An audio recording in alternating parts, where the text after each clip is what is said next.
In 9 days, a grainy online video was watched 100 million times.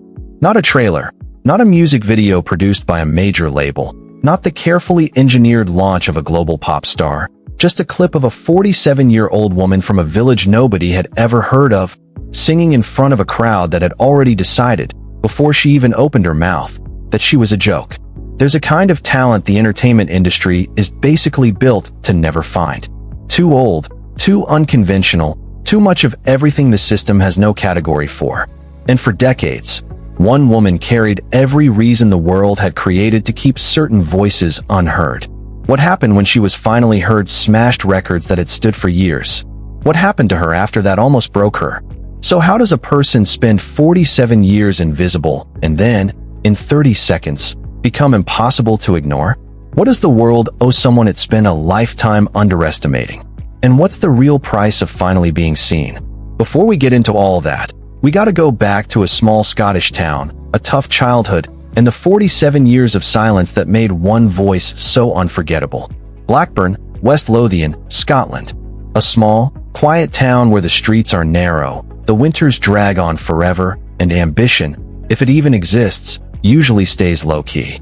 It was here, on April 1st, 1961, that Susan Magdalene Boyle entered the world as the youngest of 10 children born to Bridget and Patrick Boyle. The birth was rough.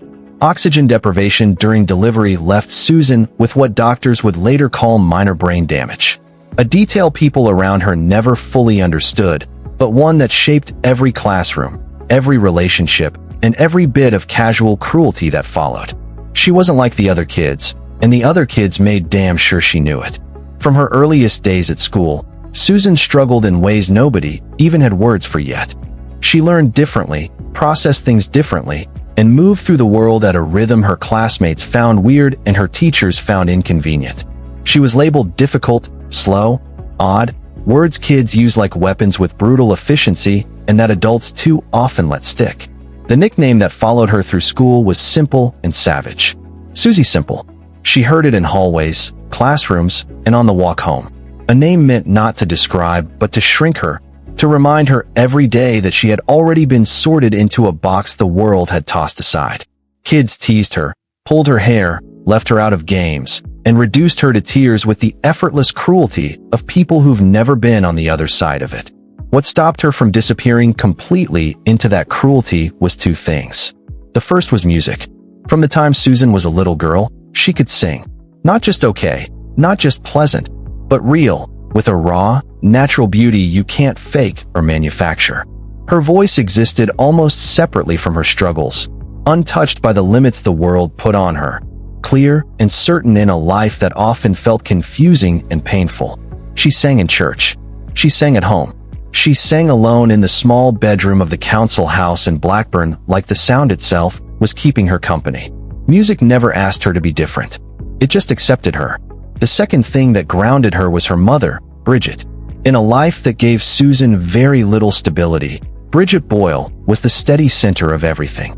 A woman of deep Catholic faith and even deeper practicality, she saw her youngest daughter not as a burden, but as someone worth believing in.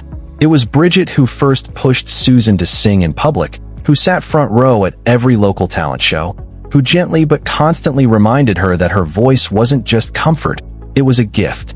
Those local shows became Susan's first stages. Church halls, community centers, small pub nights where the crowd cared more about their drinks than the woman on the mic. She entered local contests, sometimes placed well, and for brief moments let herself dream bigger. But dreams and opportunities, she learned, are not the same thing. In her 20s and 30s, Susan tried to step outside Blackburn. She applied to a performing arts program. She recorded a small demo tape in 1999 and sent it to a talent competition run by a well-known Scottish charity. She got rejected. She tried local showcases, regional competitions, tiny venues that might have led somewhere. Every attempt ended the same way, not with dramatic rejection, but with the slower, louder cruelty of being ignored. The entertainment world had a very clear idea of who was allowed to win, and Susan Boyle just didn't fit. Too old, too plain, too unusual, too much of everything the industry didn't know what to do with. Each time, she went back to Blackburn, back to the council house, back to Bridget. As the years passed, responsibilities grew. Her father Patrick died in 1997, and Bridget depended more and more on Susan. Susan, who had no partner, no children, and no steady career outside occasional local performances, stayed.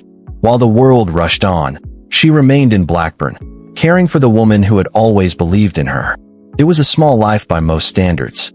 Susan probably wouldn't have argued. By 2007, when Bridget died at 91, Susan Boyle was 46, living alone for the first time, in the same house she'd grown up in, with a cat named Pebbles and a voice the world had never heard. She was invisible in every measurable way, and she was about to audition for Britain's Got Talent. She almost didn't go, and honestly, that tiny detail carries the weight of everything that came next. In the weeks before her audition in Glasgow in April 2009, Susan sat at the kitchen table in her Blackburn council house, staring at the application form, thinking more than once about just dropping it. She had auditioned before. She knew rejection. She knew what it felt like to stand in front of people who had already made up their minds. Her mother had always been the one to push her. Now her mother was gone. The voice that used to say, "You can do this," lived only in memory. What finally pushed her was simple and very Susan. She had promised Bridget she would try. Not that she would succeed, not that she would be famous, just that she would try. And a promise to someone who can't hear you anymore? Yeah, that hits different. She kept it. She took the train to Glasgow alone. Backstage, the vibe was pure chaos wrapped in excitement. Younger contestants rehearsed. Dancers stretched. Staff moved around with clipboards like pros. Susan stood there in a gold-laced dress she had bought for the moment, holding her handbag, smiling at anyone who looked her way. Most didn't. When the camera crew interviewed her, the clip that would air before her performance, Susan was relaxed in a way that surprised them. She said she was 47. She said she lived alone with her cat. She said she had never been kissed. She said she wanted to be as successful as Elaine Page. And she said it all without shame, without awkwardness, without realizing the world watching had already decided she was the punchline. The production team leaned into that. They were building a moment, even if they didn't know how huge it would become. She walked onto the stage, and the reaction was instant. The audience judged her in seconds. There were laughs, eye rolls, whispered comments. Amanda Holden raised her eyebrows with pity. Piers Morgan smiled, expecting a certain kind of entertainment. Simon Cowell leaned back, waiting to be proven right. Susan said she would sing "I Dreamed a Dream" from Les Miserables. More laughter. That song. From her. She nodded to the sound booth. The music started. She opened her mouth. And boom. Everything changed. What happened next has been described in every language, and still nobody fully captures it. Because it wasn't just about the voice, even though it was stunning. It was about the shock. In 4 bars, 3,000 people were forced to face how wrong they were. The laughter stopped instantly. Amanda Holden covered her mouth. Piers Morgan nodded, serious now. Simon Cowell leaned forward. The crowd stood. By the final note, people were crying. Not fake TV tears. Real ones. The kind that hit when something breaks through every wall you've built and reminds you what it feels like to be underestimated. Simon Cowell later said, without hesitation, that it was the biggest surprise he had ever seen on any of those shows. The clip went up on YouTube within hours. See, in just 9 days, it had been watched 100 million times. Susan Boyle hadn't even been told what that really meant yet. She was back in Blackburn, sitting in her council house with Pebbles on her lap, low-key shocked that the phone had finally stopped blowing up long enough for her to make a cup of tea. The world had discovered her, and honestly, it had no clue how to handle her.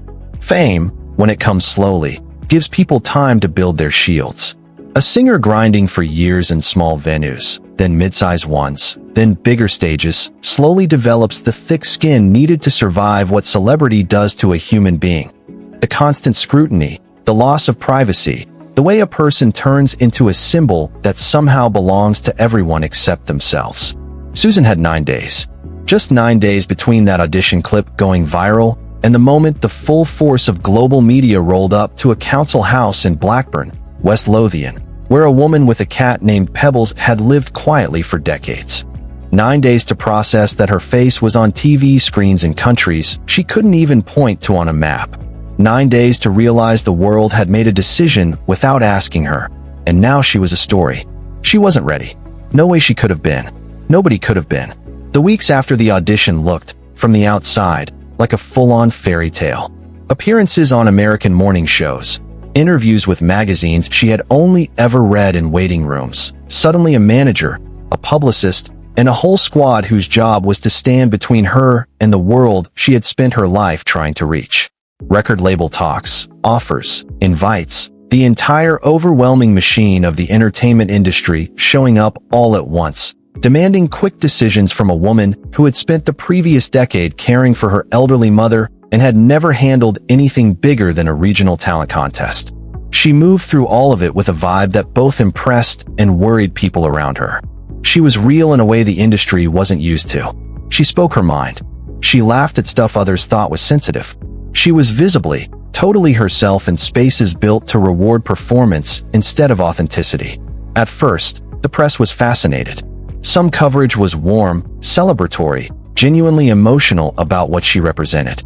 But the entertainment media isn't built to be gentle. Certain outlets started digging for weakness. Stories popped up about backstage behavior.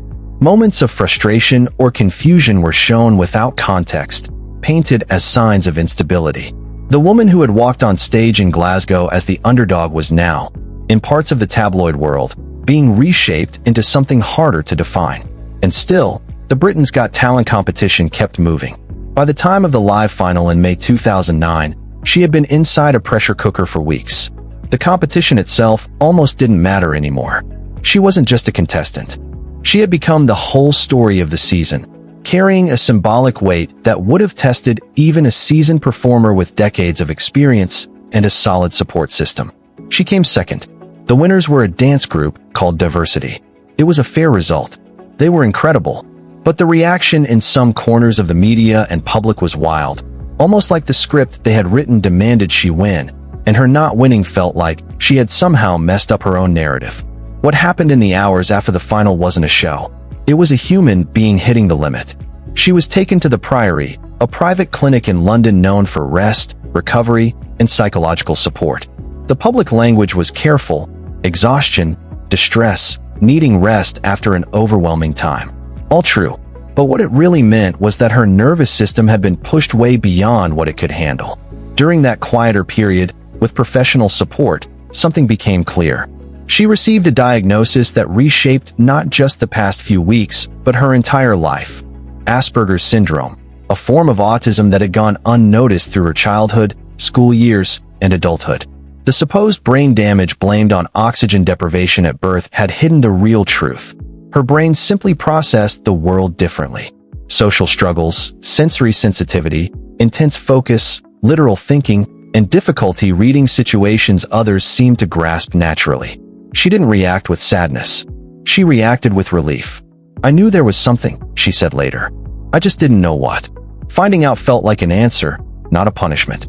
That sentence carried the weight of a childhood where people called her Susie Simple, not realizing they were describing something real, but completely misunderstanding it.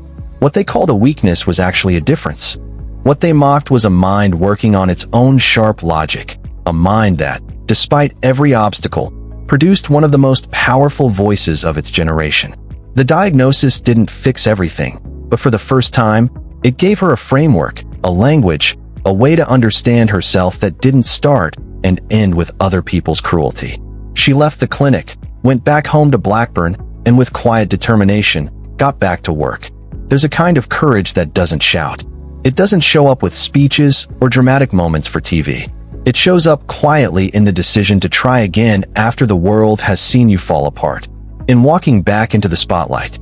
Not because it's less scary, but because the alternative, staying silent, giving up the thing you were born to do, just isn't an option anymore. She made that choice in autumn 2009. The album was called I Dreamed a Dream. It dropped in November with expectations that could have crushed most debut albums before they even hit the shelves. It wasn't just a record. The media treated it like a verdict. Would the voice that stunned the world actually hold up across a full album? Was she a real artist, or just a viral moment with 11 songs? The answer came fast and loud.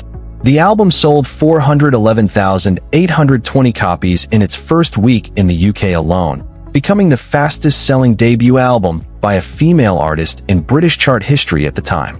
In the United States, it debuted at #1 on the Billboard 200 with over 700,000 copies sold in its opening week.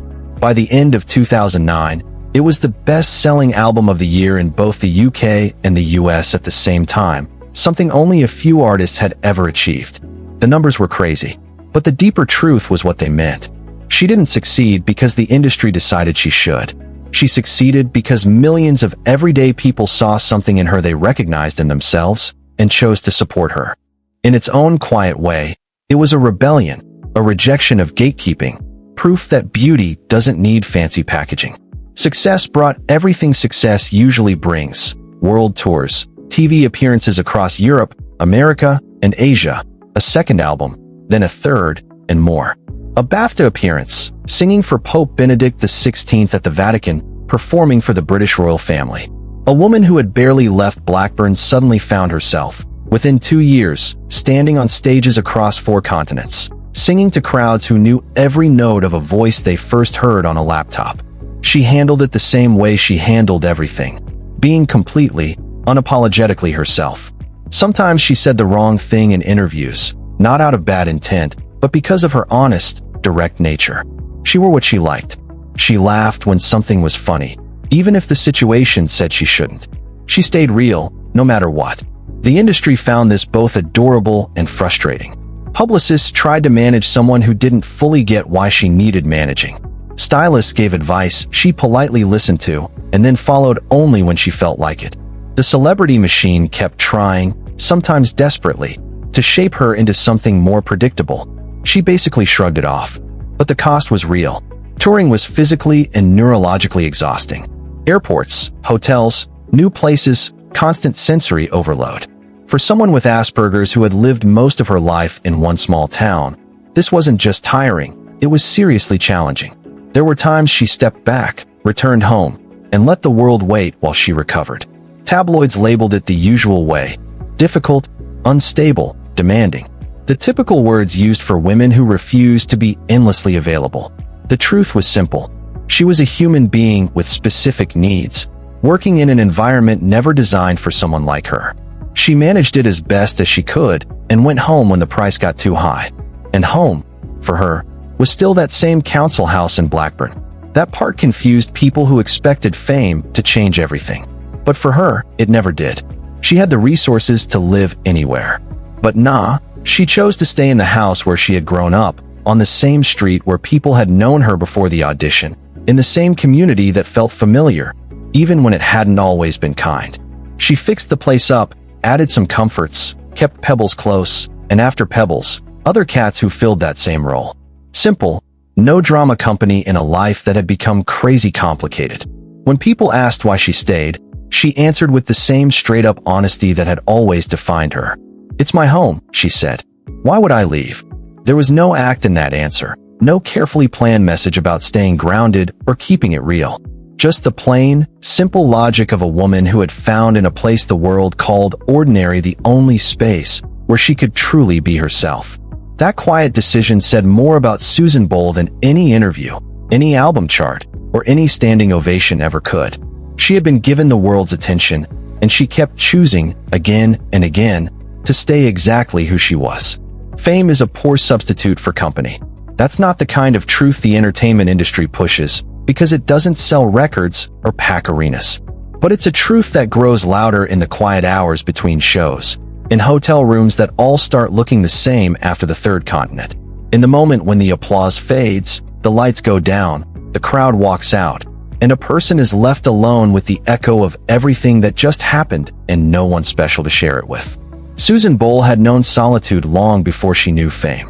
She had lived alone in Blackburn for years before the audition, building a life that was self-contained and steady in the way lives shaped by necessity often are. She had her routines, her faith, her music, her cats. By her own words, she wasn't unhappy. But there's a difference between choosing solitude and feeling the kind of loneliness that comes from being surrounded by people who care about you only because it's their job. In the years after her debut album, as the tours stacked up and schedules got wild, Susan began speaking more openly about the parts of her life success hadn't touched. She had never been in a romantic relationship. She said it plainly, without the sadness the media expected, but also without pretending she didn't care. It was just a fact. A life shaped by a childhood where social connection had always been hard, an adulthood in a small community where opportunities were limited, and decades where the main relationship in her life had been with a mother who needed her. She wanted love. She said so. She had hoped that fame might bring connection, that being seen might open doors that invisibility had kept shut. The media ran stories about admirers, possibilities, men who reached out after the audition clip.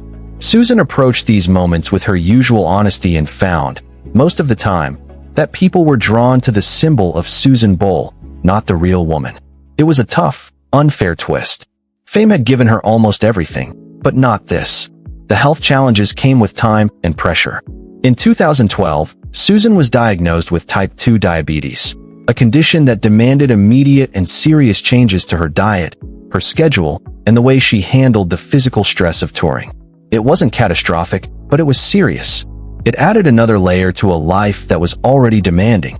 For someone who had never focused much on strict physical discipline, the adjustment was real.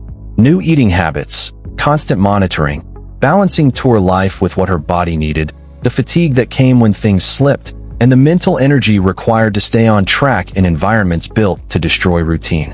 In public, she kept it simple. "It's something I have to deal with," she said, "so I deal with it."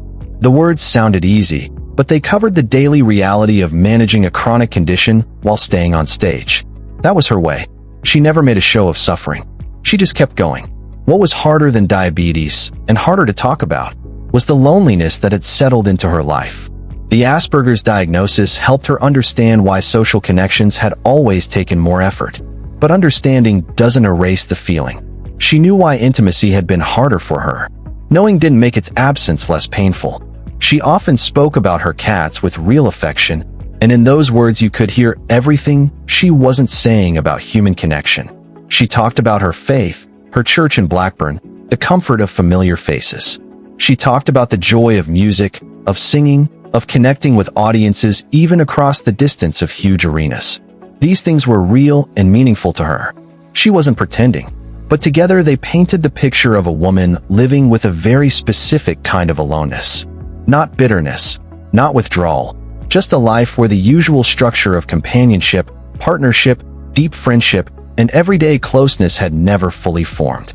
The world had celebrated her for being real, but it hadn't made her life less lonely. It had just made her loneliness visible. After 47 years of being ignored, Susan Boyle found herself seen by millions and truly known by very few. She carried it with grace. But she carried it. There is a version of her story that ends after the first album. Viral moment, record-breaking debut, the crash with a world she wasn't ready for. It would have been dramatic and emotional enough. The industry loves those stories. Easy to sell, easy to forget. Susan Boyle refused to be one of them.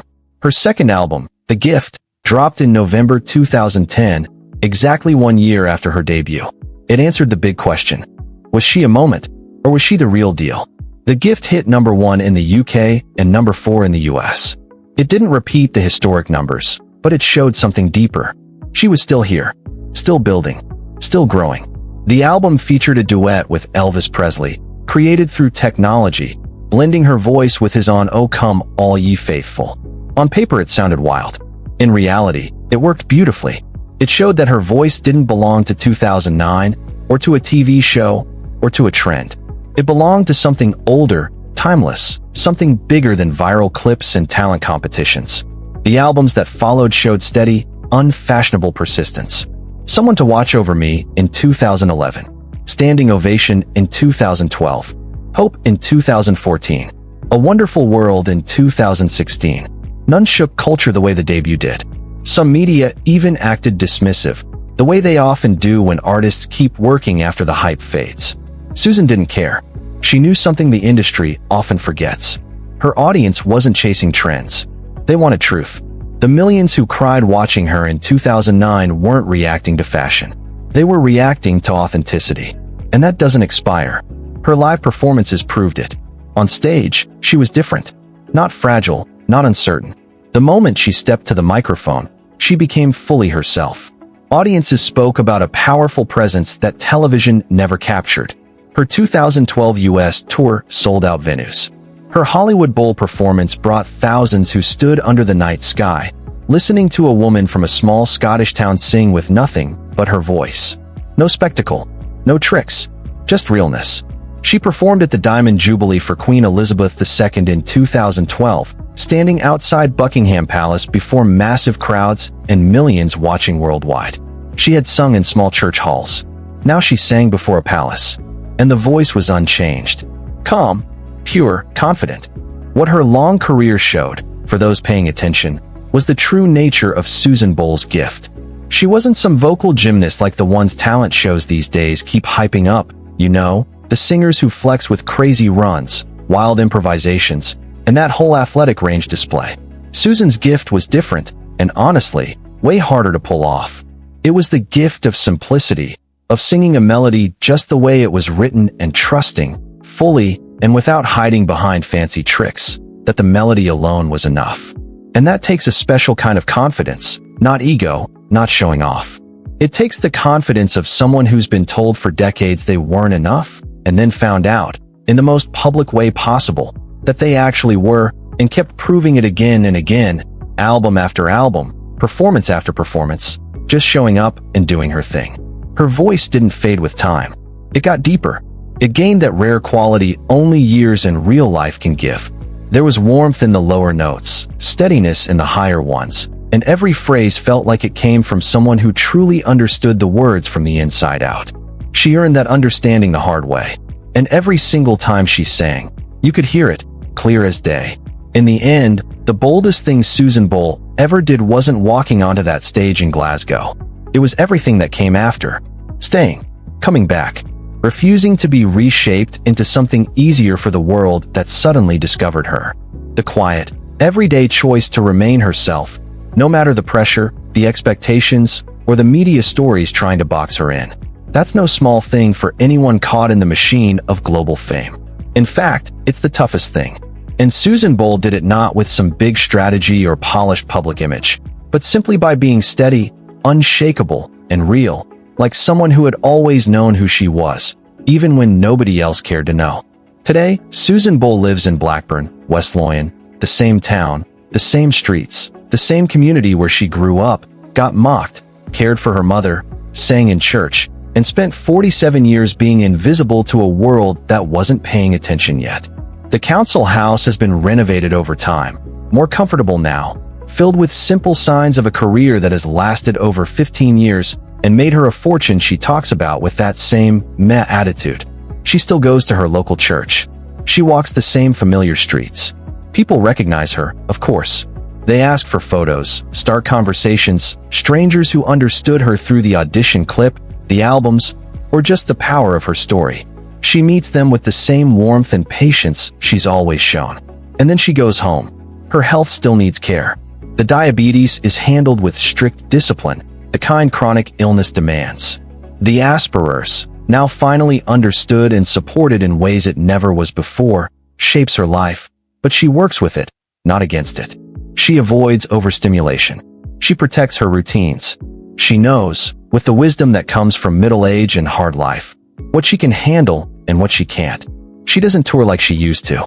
The albums come slower now, because she's not chasing charts anymore, but she never stopped making music. She records when there's something real to sing. She performs when the moment feels right and the conditions are manageable. She's made peace with a career that doesn't look like the industry's version of success, yet on its own terms, it's been absolutely extraordinary. Her voice, according to everyone who's heard her in recent years, hasn't stayed the same. No voice survives time unchanged. But it's still there, still strong, still able to create that feeling that once froze a room in Glasgow in 2009. The core of it, the part that was never manufactured, can't be lost to trends or changing tastes. It's still alive. And so is the meaning of her story.